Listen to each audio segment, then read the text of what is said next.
वही मेरा घुमनी व्यक्ति आज भी आया है जो कल हमारे समाज को कहा था कि हम 12 बजे के बाद जगते हैं। आज वही व्यक्ति फिर आके इस घोसी की जनता को ललकार रहा है।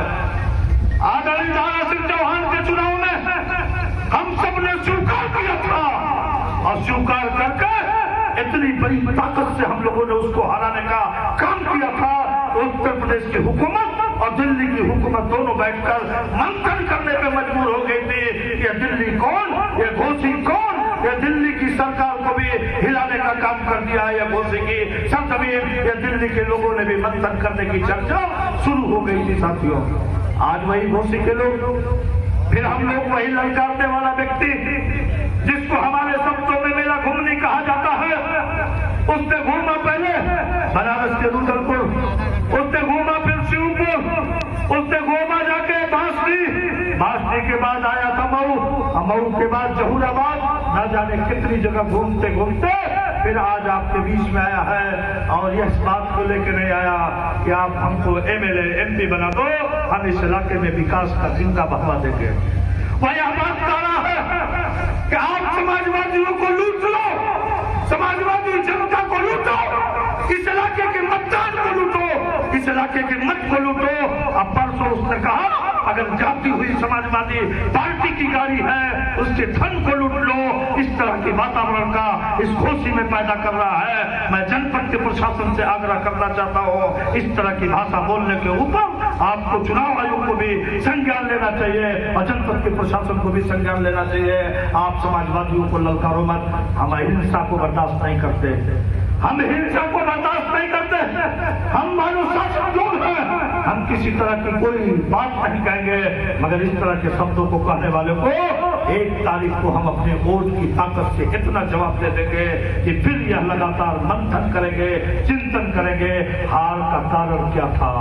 हार का कारण वही होगा बक बक बक बक बक बक बक बक बक बक बक बक बक बक बक बक, यही आवाज जाएगी। अगर यह मत आप बना के चले जाओगे तो घोसी के भाइयों, हम लोगों ने भी इसको चुनौती को स्वीकार किया। ताक रहे थे सब लोग सुधाकर सिंह साहब का, मैंने नहीं उनकी बात की तरफ कहा। कल जिस तरह रानीपुर में कैंपेन किया उन्होंने, रानीपुर की पूरी एक तरफ की आवाज को मोड़ दिया और समाजवादी पार्टी की पलटन की साइकिल की तरफ जोड़ने का काम किया। आज भी सुबह से निकले थे, मैंने भेजा था, मैंने लगाया था और पूरे बरदहा ब्लॉक के एक बस्ती को जाके उन्होंने जहां मैंने इंगित किया था वहीं जाके घूम के आ रहे हैं। लाने में लेट हुई है। हम सब लोगों ने चुनौती को स्वीकार किया है। अगर चुनौती को स्वीकार किया है तो आपकी थोड़ा खामोशी से हमको डर लगता है। आपकी न ताली बजी, न आपकी जबान से नारा लगा, न आपका हाथ उठा।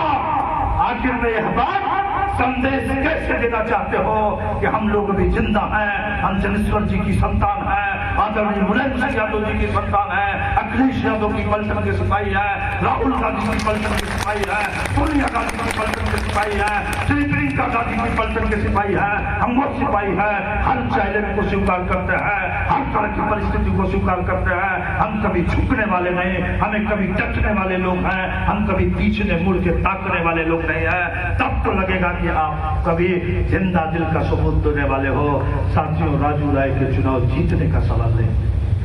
मैं यही बात लोकसभा विधानसभा के चुनाव में भी कहा था, सुधाकर का चुनाव MLA बनना कोई जिंदगी का मकसद नहीं। कई बार MLA बन चुके, मगर चुनौती को हम सब स्वीकार करते हैं। किसी ने चुनौती दिया था, हमने चुनौती को स्वीकार किया था, इस बार भी चुनौती दिया है, हम चुनौती को स्वीकार करते हैं।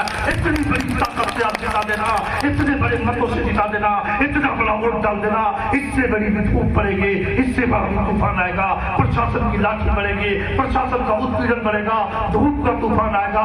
अगर सब कुछ का मुकाबला करने का संकल्प लेके जाओ और संकल्प लेके चले जाओगे तो दुनिया की कोई ताकत हमको हरा नहीं सकती है। जीत तो हमारी कदमों में है, आगे बढ़ने की जरूरत है। आओ साथियों, एक बार 1 तारीख के लिए संकल्प हो जाओ। मेरी तरफ से लगेगा बटन दबाओ, शाम से आप बोलोगे साइकिल के निशान पर, इतना जोरदार बोल दो कि यह पूरी घोसी गूंज उठे, तब लगेगा कि आज का सम्मेलन सफल हुआ।